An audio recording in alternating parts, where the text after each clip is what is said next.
Fursa kubwa zaidi ya kuweza kuwa na anaitwa Cop Shakur.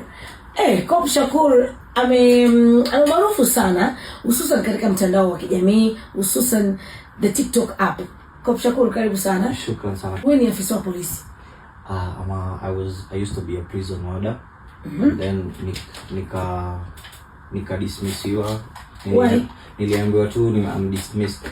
So sikusaviwa na anything. And ni juu ya activism yangu. Mike vizuri. Yeah, so ni juu ya activism yangu, and that's how it went. So una kazi sahi? I'm jobless, but I'm an active citizen bado. Okay. Yes. So ulikuwa unafanya kazi katika gereza gani? Nilianza kazi Kamiti. Toka Kamiti I went to Ruiru.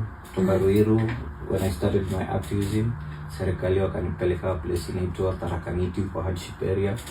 So then nikaenda Bungoma. So I was dismissed nikiwa Bungoma. Okay. Ilikuwaje kazi yako kuchunga wafungwa? Kuchunga wafungwa ndio kazi ya prison warders, na kufanya other duties, kuwapeleka kotini. So that was basically my job. Okay. Ilikuwaje kazi hii? It was doing nice until intimidation zikaanza. So ilikuwa wanajaribu tu kunitoa kwa kikosi cha nguvu. So there was a time hata mshahara ilikuwa inakosa kuja miezi 2, and sasa yuko hardship area. So you see, they were just trying to force me out to transfers. Wakani interdict once kwa sababu ya kupigania haki za wananchi. Okay. Yeah. Kipindi fulani uliweza kuonekana katika maandamano. Yeah. Kulingana na kazi yako, unaruhusiwa kufanya maandamano ama kwenda kwa maandamano? Hakuna mali wame-mention kwa constitution that a prison warder hafai kwenda maandamano. The only watu wana-mention hiyo ni Kenya Police and KDF peke yake. So there was nothing wrong with me going kwa maandamano.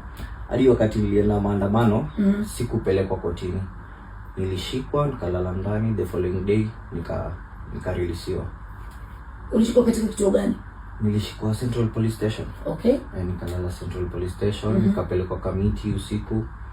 Then asubuhi. Unapelekwa Kamiti kufanya nini? Kamiti nilikuwa nafanya hiyo kazi wakati Kamiti. So kuna procedure za kuarrest uniform officer. So lazima uconfirm kama ni uniform officer. So tukaenda kwa confirm, tukarudi, ndio nikaachiliwa in the morning. So